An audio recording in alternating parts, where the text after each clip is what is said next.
Iron Man vs upgrade. இந்த 2 பேருக்கும் சண்டை வந்தால் யார் வின் பண்ணுவா? ஒரு பக்கம் டோனி ஷார்க்கோட ஹைடெக் ஆர்மர், இன்னொரு பக்கம் டெக்கே கண்ட்ரோல் பண்ணுற பென்னோட அப்கிரேட். நம்ம இந்த கம்பேரிசன் பேட்டில் MCUவில் இருக்கிற மார்க் 85 ஆர்மர் சூஸ் பண்ணிக்கலாம். பிகாஸ் அயன்மேன் கிட்ட நிறைய சூட் அண்ட் வெர்ஷன் இருக்குது. சேம் டைம் அப்கிரேடும் பேசிக் பென்னோட வெர்ஷன் எடுத்துக்கலாம். பிகாஸ் அப்கிரேட் ஸ்பீஷஸ்லேயும் நிறைய பவர்ஃபுல்லானவங்க இருக்காங்க. ஃபஸ்ட்டு அயன்மேன் பற்றி பார்க்கலாம். அயன்மேனோட மிக முக்கியமான பவர் அவரோட ஹைடெக் ஆர்மர் சூட்டு தான். இந்த சூட்டில் அவருக்கு சூப்பர் ஹியூமன் ஸ்ட்ரென்த், ஸ்பீட், அப்புறம் பறக்கிற பவர்ஸ் கிடைக்குது. சூரில் இருக்கிற ரெப்பல்சர் பீம் அப்புறம் யூனி பீம் யூஸ் பண்ணி ஆப்போனண்ட்டை அட்டாக் பண்ண முடியும். இது எல்லாத்தையும் விட டோனி ஷார்க்கோட பிரில்லியன்ஸ், இன்டெலிஜென்ஸ், அப்புறம் அவர் உருவாக்கின ஜார்விஸ் அண்ட் ஃப்ரைடே மாதிரி ஏஐ சிஸ்டம் தான் அவர் ஒரு சாதாரண மனுஷன்லேருந்து ஒரு பெஸ்ட் சூப்பர் ஹீரோவாக மாற்றுது. அப்கிரேட் ஏலியனை பற்றி பார்க்க போனோம்னா, அப்கிரேட் கேல்வானிக் மெக்கமார்க் ஸ்பீசிஸை சேர்ந்தது. இது ஒரு டெக்னோ ஆர்கானிக் ஏலியன். பென்னோட ரொம்ப முக்கியமான ஏலியனில் அப்கிரேட் ரொம்ப வித்தியாசமான ஒரு ஏலியன். இதோட முக்கியமான பவர் என்னன்னா, இது எந்த ஒரு டெக்னாலஜிக்கல் ஆர் மெக்கானிக்கல் கூட ஒன்றா சேர்ந்து அதை தன்னோட கண்ட்ரோலுக்கு கொண்டு வர முடியும். அப்படி மெர்ஜ் ஆகும்போது அந்த மிஷினோட பவர் அண்ட் அவுட்புட் பல மடங்கு அதிகமாக்கி அதோட ஃபியூச்சரிஸ்டிக் வெப்பனாக மாற்றி யூஸ் பண்ணுற பவர்ஸ் இருக்குது.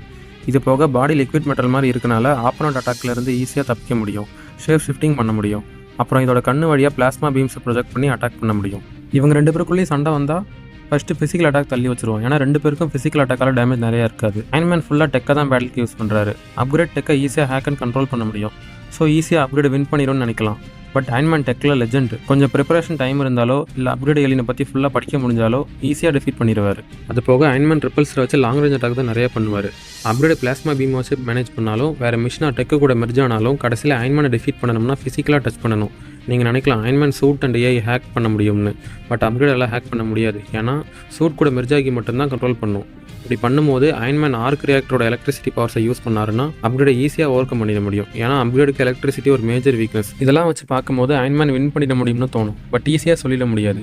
ஏன்னா அவங்க 2 பேரும் சண்டை போடுற பிளேஸை பொறுத்து அவுட்கம் இருக்கும். இன்கேஸ் ஹைடெக் இருக்கிற பிளேஸில் சண்டை நடந்தால் அப்கிரேட் அந்த டெக்கு கூட மெர்ஜ் ஆகி வின் பண்ண நிறைய சான்ஸ் இருக்குது. ஒருவேளை இவங்க 2 பேருக்குள்ளேயும் சண்டை நடந்தால் யார் எப்படி வின் பண்ணுவான்னு கமெண்ட்டில் சொல்லுங்கள். இந்த மாதிரி என்ன வெர்ஷஸ் வீடியோ வேணும்னு மென்ஷன் பண்ணிட்டு போங்க. அடுத்த வீடியோவில் பார்க்கலாம்.